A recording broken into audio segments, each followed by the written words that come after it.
तो 2023 में कोई भी अगर फर्स्ट हैंड, सेकेंड हैंड या कोई और भी लैपटॉप लेने के लिए सोच रहा है तो उसके लिए ये परफेक्ट वीडियो होने वाली है। परफेक्ट नहीं लेकिन बेहतर होगी, ठीक है।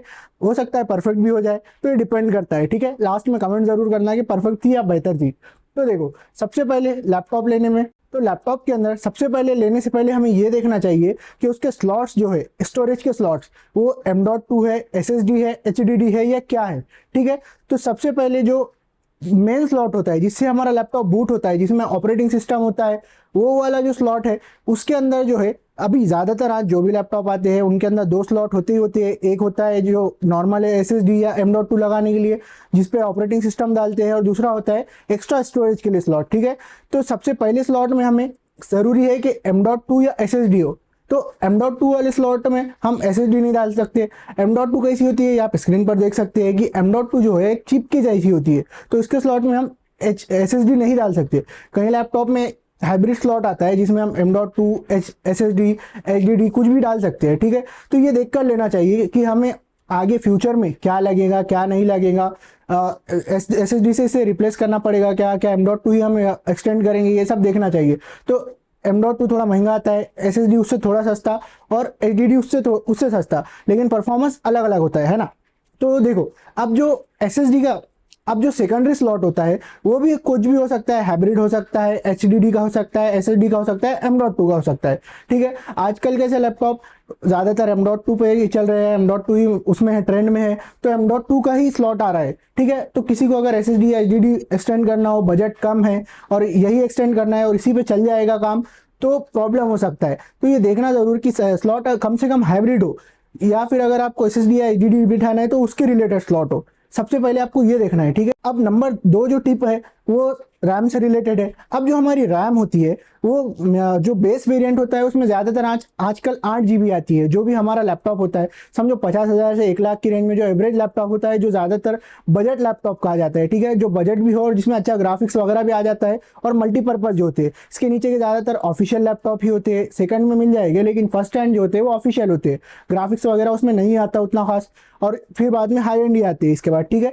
तो जो हमारा बजट लैपटॉप होता है उसके अंदर जो रैम है वो बेस वेरिएंट 8 GB का ही होता है। तो वो 8 GB हमारे लिए सफिशिएंट नहीं होगी आजकल, क्योंकि कैसा है, जो हमारा विंडोज़ है वो आप 11 पे अपग्रेड हो गया, बहुत सारे लोग विंडोज़ ही यूज़ करते हैं और बहुत सारे लोग शायद चेंज करेंगे या फिर बहुत सारे मैक वगैरह की तरफ भी जाएंगे, तो बेस वेरिएंट 8 का ही आएगा। मैक में जो है वो रैम एक्सटेंड नहीं होती क्योंकि वो सोल्डेड रैम आती है, लेकिन जो हमारा विंडोज़ लैपटॉप होता है उसमें ज़्यादातर होती है, डेल ASUS HP और जो भी लैपटॉप आते हैं उनमें रैम एक्सटेंड होती है। तो 8 GB बस नहीं होगी, तो हमें अब कम से कम 16 GB बाद में एक्सटेंड करके लेना ही पड़ेगी, या हम डायरेक्ट 16 GB का वेरिएंट ले सकते हैं, 16-32 GB का।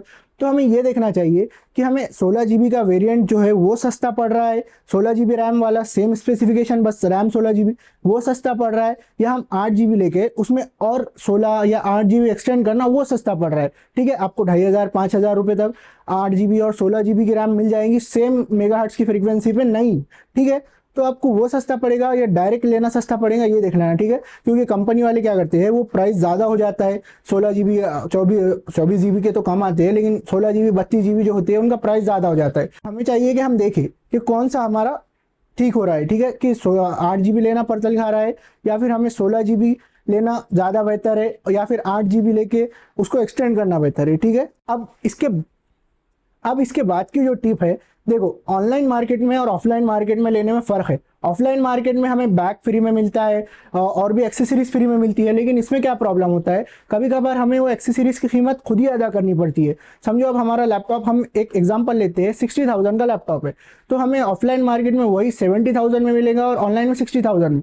तो 70,000 में हमें बैग भी मिलेगा, शायद वो एयरफोन्स भी दे दे, शायद वो हमें कीबोर्ड माउस वगैरह भी दे दे लैपटॉप के अंदर, लेकिन उसमें क्या होगा, वो सब चीज़ों की, अब देखा जाए तो हमें वो सब चीज़ों की प्राइस हमसे ही वसूली जा रही है। तो हम क्या कर सकते हैं, देखो, हाँ, ये एक बात होगी कि देखो, हम वो 10,000 रुपये में हमें जो भी एक्सेसरीज मिलेगी, जो हम एक्स्ट्रा पे करेंगे, तो हो सकता है, ज़रूरी नहीं है, लेकिन हो सकता है कि वो हमें मार्केट में और महंगी मिले, 15-20 हज़ार रुपये में मिले। लेकिन हमको अगर वही एक्सेसरीज नहीं चाहिए तो पहले हमें देखिए कि मार्केट में और ऑफलाइन में और ऑनलाइन में हम टैली करें कि वो एक्सेसरीज हमें सेम में मिल रही है या कम में मिल रही है, जो हमें साथ में मिल रही है, ठीक है।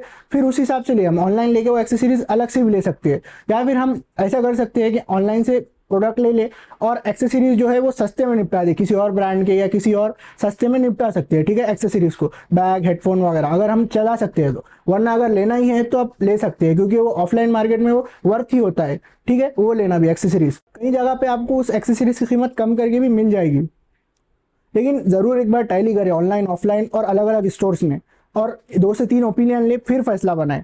देखो, हम कोई भी लैपटॉप लेने जा रहे हैं तो बस आरजीबी वगैरह के चक्कर में हमें अच्छे फीचर्स जो है वो कॉम्प्रोमाइज़ नहीं करने चाहिए। बहुत सारे लोग उनको कॉम्प्रोमाइज़ कर देते हैं बस आरजीबी वगैरह के चक्कर में। तो अब लैपटॉप वगैरह में आरजीबी की ज़रूरत नहीं है ज़्यादातर। अब देखो, 17 इंच का लैपटॉप जो है वो हमारे लिए ठीक होता है, वो भी ठीक होता है, लेकिन 17 इंच से बेहतर 15.6 इंच का है अगर हमें पोर्टेबिलिटी चाहिए। समझो हमें उसे साथ लेकर घूमना है, ऑफिस में लेकर जाना है, कॉलेज में लेकर जाना है, कहीं और लेकर जाना है, तो पोर्टेबिलिटी के हिसाब से 15.6 और उससे कम वाले बेहतर होते हैं। लेकिन अगर हमें होम यूज़ को चाहिए तो 17 इंच का लैपटॉप ठीक होता है, लेकिन उसमें देखो कैसा है, बहुत सारे जो 15.6 इंच के लैपटॉप है उसमें आरजीबी नहीं आता, लेकिन वो बहुत सारे अच्छे लैपटॉप होते हैं। तो लेकिन आरजीबी के चक्कर में लोग उसको कॉम्प्रोमाइज़ कर देते हैं, ठीक है। तो आरजीबी के चक्कर में ना जाए, पोर्टेबिलिटी देखे, फीचर देखे, फिर अपने लैपटॉप का फैसला करें, ठीक है। ये थी नेक्स्ट टिप। जो हमारे लैपटॉप का ग्राफिक्स है वो कौन सा है वो भी देख कर लेना चाहिए, ओल्ड है, न्यू है, एकदम लेटेस्ट है, पुराना है। कई सारे ऐसे भी होते हैं जो महंगे होते हैं लैपटॉप, लेकिन उसमें ग्राफिक्स ओल्ड मिल जाता है, तो हमें ये देखना चाहिए। अगर आपका ओल्ड पे काम चल जाता है तो भी ले, लेकिन वो सस्ते में मिल जाएगा आपको, वही सेम लैपटॉप, ठीक है। किसी और ब्रांड में मिलेगा लेकिन सस्ते में मिल जाएगा सेम फीचर्स में। वो ओवर प्राइसिंग में प्रॉब्लम हो जाता है, ठीक है। तो ओवर प्राइस ना ले, आपके बजट के हिसाब से देख दिखा कर ले। इसके अलावा ये भी होता है कि एक मार्केट में अभी बहुत कम ऐसे लैपटॉप है जिनकी स्क्रीन एलईडी है, तो आप ये भी देखें कि किसी लैपटॉप का, तो आप लैपटॉप लेने से पहले ये भी देखिए कि लैपटॉप की स्क्रीन एलईडी है या एलसीडी है। तो एलईडी स्क्रीन बेहतर होगी एलसीडी से, एज यूजुअल, आपको पता ही है। अब आपको क्या होता है, ऑफलाइन मार्केट से लो या ऑनलाइन मार्केट से लो, आपको ज़्यादातर वारंटी एक्सटेंशन मिल जाता है। आपको क्या होता है, 2 साल 3 साल या उससे ज़्यादा भी वारंटी एक्सटेंशन मिल जाएगा, वो भी सस्ते में। अगर आप लेते वक्त ही लोगे वारंटी एक्सटेंशन तो आपको सस्ते में मिल जाएगा। आप बाद में करा कर लोगे तो वो शायद महंगा पड़े। लेते वक्त ही वारंटी एक्सटेंशन करा लेना चाहिए अगर सस्ते में मिल रहा है तो, ठीक है। तो होप सो आपको वीडियो समझ आया होगा और वीडियो पसंद आया होगा। यही थे आज की कुछ टिप्स एंड ट्रिक्स और यही लैपटॉप बाइंग गाइड। अगर कुछ भी प्रॉब्लम होगा तो कमेंट कर देना, हम आपको उसका जवाब देने की कोशिश करेंगे, ठीक है। तो मिलते हैं अगली वीडियो में, तब तक के लिए stay hungry, stay safe, okay, bye.